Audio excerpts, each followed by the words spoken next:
اليقين بالله تعالى أن تعلم أن هؤلاء السحرة والدجالين والعرافين ما هم إلا حفنة من تراب، لا يملكون لأنفسهم نفعا ولا ضرا، ولا يملكون موتا ولا حياة ولا نشورا، وأنهم أضعف من الضعف نفسي، وأنهم لا يساوون شيئا. وفي نفس الوقت أنت تذهب إليه تطلب منهم بعض الأمور وتطلب منهم بعض الحاجات لتقع في المحظور الذي حذر منه ربنا جل وعلا والذي حذر منه نبينا صلى الله عليه وآله وسلم. ذهبت امرأة إلى دجال ما، فما كان منها إلا أن طلبت منه أن يؤذي ابن جارتها أو ابن جارها حقدا وحسدا، ففعلت ما فعلت عن طريق هذا الدجال أو طريق هذا الساحر، ثم أخذت ما فعله هذا الدجال وذهبت إلى بيت هؤلاء وهم جيران لها ولهم حق عليها، ثم قامت بوضع هذا أمام بيتهم. قاموا في الصباح فوجدوا ماء أحمرا لزجا على سلم بيتهم، فنظروا في كاميرات المراقبة فإذا جارتهم قد كبت على مدخل بيتهم مثل هذا. هذا يقين بالله تعالى، هذا إيمان نلقى به ربنا جل وعلا. وعلى هذا فقس.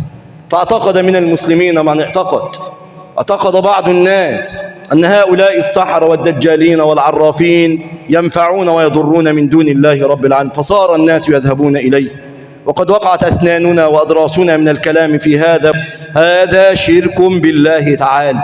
من اعتقد أن الدجال ينفع، من اعتقد أن الساحر ينفع، من اعتقد أن الكاهن ينفع، من اعتقد أنهم يعلمون الغيب أو قادرون على ذلك، فقد كفر بالله تعالى. نعم، كفر بالله تعالى، كما قال الله تعالى: واتبعوا ما تتلو الشياطين على ملك سليمان وما كفر سليمان ولكن الشياطين كفروا يعلمون الناس السحر. وكما قال نبينا صلى الله عليه وسلم: من أتى كاهنا أو عرافا فسأله عن شيء لم تقبل له صلاة 40 يوما، ومن أتاه فسأله عن شيء فصدقه بما يقول فقد كفر بما أنزل على محمد صلى الله عليه وآله وسلم.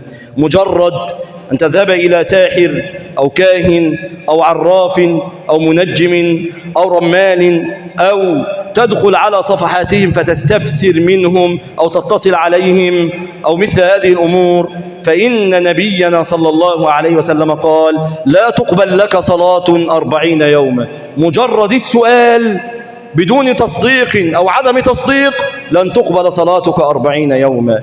وأما إن صدقته وصدقت الذي جاء به وأيقنت به حقا فإنه ينطبق عليك قول النبي صلى الله عليه وسلم: فقد كفر بما أنزل على محمد. هذا مناف لليقين، هذا مناف للإيمان. اليقين أن تعلم أن الأمر كله بيد الله تعالى. اليقين أن تعلم أن مدبر الكون هو الله تعالى. اليقين هو أن تعلم أنه لا أحد من الناس يملك لك نفعا ولا يدفع عنك ضرا، بما لأن مدبر الأمر هو الله رب العالمين وحده لا شريك له. فإن استطعت أن تحمل هذا القلب الذي يخرج من بيته متوكلا على الله تعالى ليس في قلبه أحد من الناس فافعل. إن استطعت أن يكون قلبك كقلب هؤلاء الذين جاوروا رسول الله صلى الله عليه وسلم وتعلموا منه فافعل.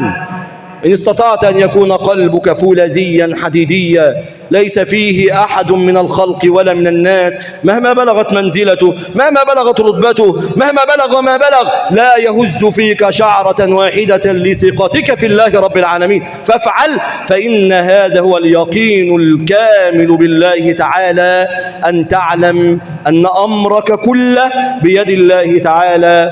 وكما قال الرجل الصالح: وأفوض أمري إلى الله إن الله بصير بالعباد.